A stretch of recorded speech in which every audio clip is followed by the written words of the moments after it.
Jimmy Kimmel has spoken out once again tonight on the taping of his show. We have just obtained some of that tape, and we're trying to turn it around for you. We will have it in a couple of minutes. Even before Republican Senator Susan Collins announced her opposition to the Republican health care bill late this afternoon, President Trump sounded like he had already given up this morning when he said this. McCain votes against, and we have others, a couple of others that are going to vote. Looks like Susan Collins and some others will vote against. We've got, as I told you, we have 52 votes, so we can't lose any votes. I mean, practically. So we're going to lose 2 or 3 votes, and that's the end of that. And that's the end of that. He sounds ready to move on. Susan Collins is the 3rd Republican senator to announce her opposition to the Republican health care bill. Susan Collins joins John McCain and Rand Paul in opposing the Graham-Cassidy bill, meaning that as of tonight, it does not have enough votes to pass the Senate. Senator Collins announced her decision after the Congressional Budget Office released a preliminary report today, stating that millions would lose health insurance as a result of the Graham-Cassidy bill. The CBO cannot give a specific number until it finishes its complete analysis of the bill, which would take several weeks if it does complete it. In its preliminary report, the CBO says the number of people with comprehensive health insurance that covers high-cost medical events would be reduced by millions.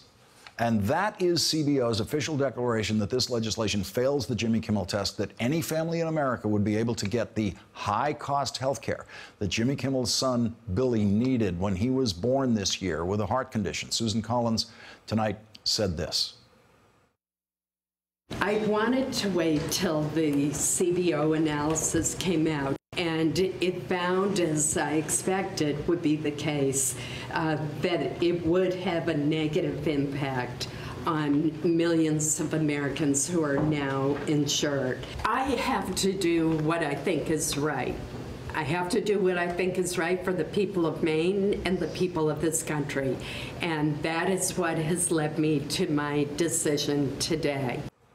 Jimmy Kimmel tweeted, "Thank you, Senator Collins, for putting people ahead of party. We are all in your debt." And as I said, we're going to have more from Jimmy Kimmel, tape from his show tonight. We're going to have that for you in a moment.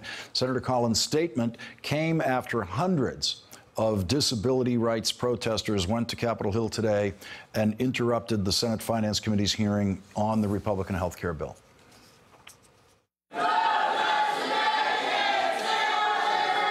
If you want a hearing, if you want a hearing, you better shut up.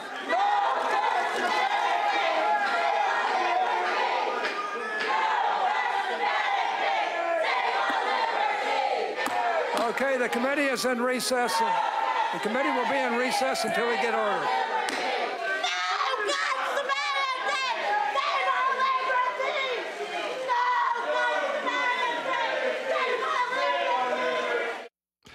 There has never been anything like that in the 201-year history of the United States Senate Committee on Finance. In fact, that may be the only real protest that's ever happened in that committee room.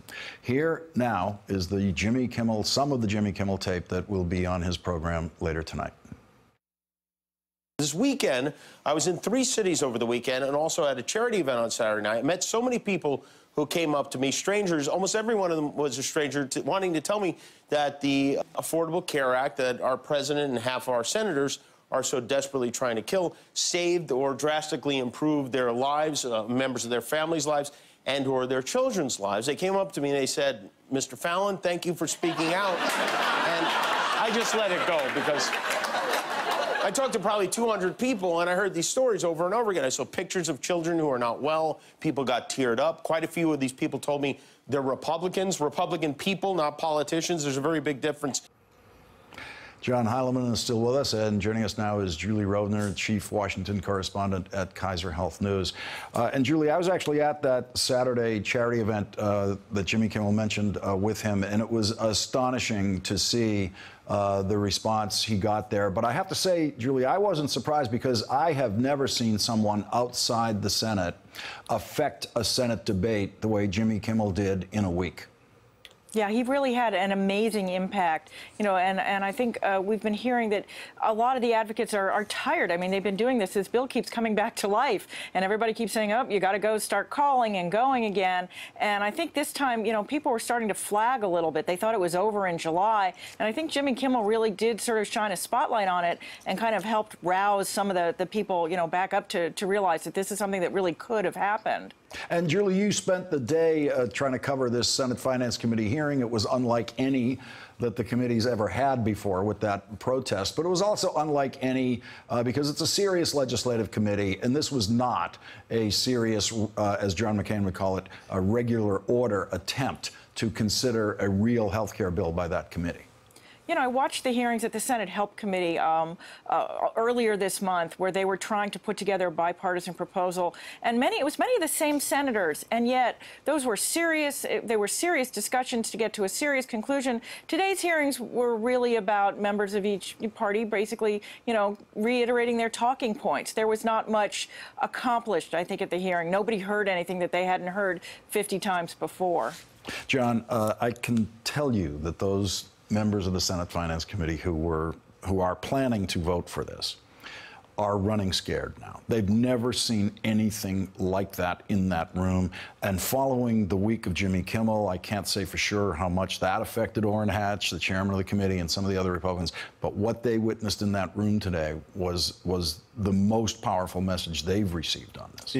I can't imagine that's not true. As you say, it's not only that there's nobody arrested in the 200-year history of the committee, but you usually don't see that kind of thing at the Senate Finance Committee. And although they're not all brilliant men and women, they're not all. You talking about the members of the Finance Committee? I'm saying they're not all brilliant. Not all brilliant. But that is I'll accept that. But it is a savvy committee, though. It is. And so I think even for a lot of those Republican members who would, if they had to, would vote for this, they've been reading the wind and weather on this for some number of days. So most of them went into this hearing knowing this thing is dead before the hearing took place. And then they walked out thinking, man, that's really dead. Look, you see what's happening here. The whole thing is just unraveling at this point. Not only do you have these hard no's that we've seen, although I'm not sure Rand Paul is really a hard no. He could probably be moved. But you got Ted Cruz out there. You got Mike Lee out there who are not on the side of the bill. You still got Murkowski. You got probably really 10, 12 Republican senators who are really not fully for the bill, either hard no's or maybe no's. Given everything else that's wrong with this bill, the substantive defects, the procedural defects, and the deadline, sayonara, baby. And as we've all seen, and Julie, you've seen in covering this over the years, there are two things that are absolutely necessary to pass a major health care bill in the Senate or in the Congress, and that is enthusiasm and party discipline. Yeah. And you don't have either one of those things. There's no enthusiasm for this bill. This has been, you know, sort of the dirty little secret of this entire process, which is that the Republicans are just as divided over health care as the Democrats are. In fact, in some ways, the Republicans are more divided over health care than the Democrats are. And what the sponsors of this bill have discovered is that every time they try to move it sort of more moderate to pick up the Collinses and the Murkowskis, then they irritate the Rand Pauls and the Ted Cruz. And if they move it back that way, they can't get the moderates. It's very hard to get, you know, 50 votes for something, even if you're only having 50 in the Senate when you only have 52 Republicans. And John, the president, we heard him this morning on a radio show. Yeah. You know, as in that walk-away mode that he has, as he did the very first time when it went down in the House the first time, he just said, "That's it, forget it." Yeah. And then he came back. And then he came back. Yeah. And he's back in the walk-away mode. It sounds like. Well, at least for now, and you know, maybe tomorrow he'll be like he'll see some political upside in beating up on Republicans who he considers feckless and ridiculous for not being able to pass something by, as he said, I thought I would get into the White House and I'd take the Oval Office and I'd have a bill on my desk that first day. It's like, have you not been paying attention to the healthcare debate through your entire adult life? Right. Anybody who thought that was just completely out to lunch. So he may find it in his best interest at some point shortly to start agitating again for a healthcare bill and start beating up on Republicans. But I can't believe at this point that in his heart of heart he doesn't know that whatever the politics of this now are is not about passing a bill anymore. It's going to be about trying to gain political benefit by who to blame, who to be beat up on, who to kick while they're down. Julie, does Mitch McConnell have to bring this to a vote to prove that he's really trying, even if it's a losing vote? That's what I'm trying to figure out. He certainly doesn't have to. And what he said when he pulled the bill in July is that if someone were to come to him and they had 50 votes, he would bring the bill back up. Well, they clearly don't have 50 votes. Senator Graham was saying tonight he hopes that they have the vote anyway.